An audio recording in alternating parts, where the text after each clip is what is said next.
हर बार जब तुमने विश्वास की जगह चिंता को चुना तो तुमने इस ऋण को और बढ़ाया है। और इस आत्मिक ऋण का ब्याज विनाशकारी है।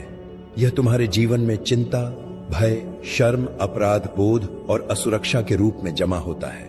यह तुम्हें परमेश्वर की उपस्थिति से दूर रखता है, ठीक उसी तरह जैसे रोहन अपने लेनदारों से छिपता है।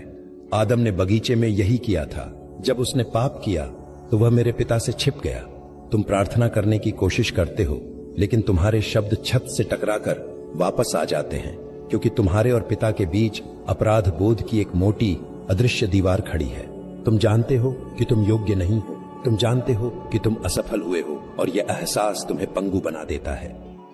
रोहन की चिंता का असली स्रोत उसके क्रेडिट कार्ड का बिल नहीं है। यह उस गहरी आत्मिक असुरक्षा से आता है। वह चीजों को इसलिए खरीदता है क्योंकि वह अपने भीतर के खालीपन को भरने की कोशिश कर रहा है। वह दूसरों को दिखाने की कोशिश कर रहा है कि वह सफल है, क्योंकि वह अपनी कीमत अपनी संपत्ति में खोजता है। उसका वित्तीय ऋण उसकी आत्मिक बीमारी का केवल एक लक्षण है। लेकिन सुनो, मैं तुम्हें डराने या तुम्हारी निंदा करने नहीं आया, क्योंकि परमेश्वर ने अपने पुत्र को जगत में इसलिए नहीं भेजा कि जगत पर दंड की आज्ञा दे, परंतु इसलिए कि जगत उसके द्वारा उद्धार पाए। यूहन्ना 3:17। मैं तुम्हें आजाद करने आया हूं।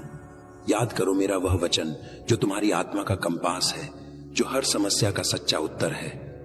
परंतु पहले तुम परमेश्वर के राज्य और उसके धर्म की खोज करो, तो ये सब वस्तुएं भी तुम्हें मिल जाएंगी। जब तुम दुनिया की चीजों, दुनिया के समाधानों की खोज करते हो तो तुम और गहरे ऋण में डूबते जाते हो।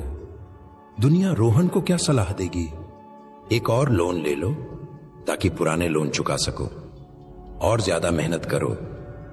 एक वित्तीय योजनाकार के पास जाओ। ये चीजें अपने आप में बुरी नहीं हैं, लेकिन वे केवल सतह पर काम करती हैं।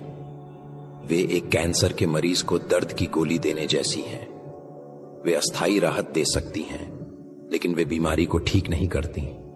जब तुम राज्य की खोज करते हो तो तुम एक ऐसे राजा की खोज करते हो जिसने पहले ही तुम्हारे सारे ऋण चुका दिए हैं। मैंने तुम्हें उस निर्दयी दास की कहानी सुनाई थी।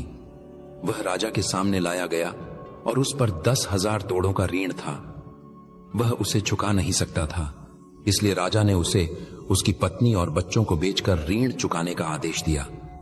दास ने गिड़गिड़ाकर दया की भीख मांगी और राजा ने करुणा से भरकर वह असंभव ऋण माफ कर दिया। उसने उसे पूरी तरह से बिना किसी शर्त के आजाद कर दिया। कलवारी के उस क्रूस पर मैं वह राजा था और तुम वह दास।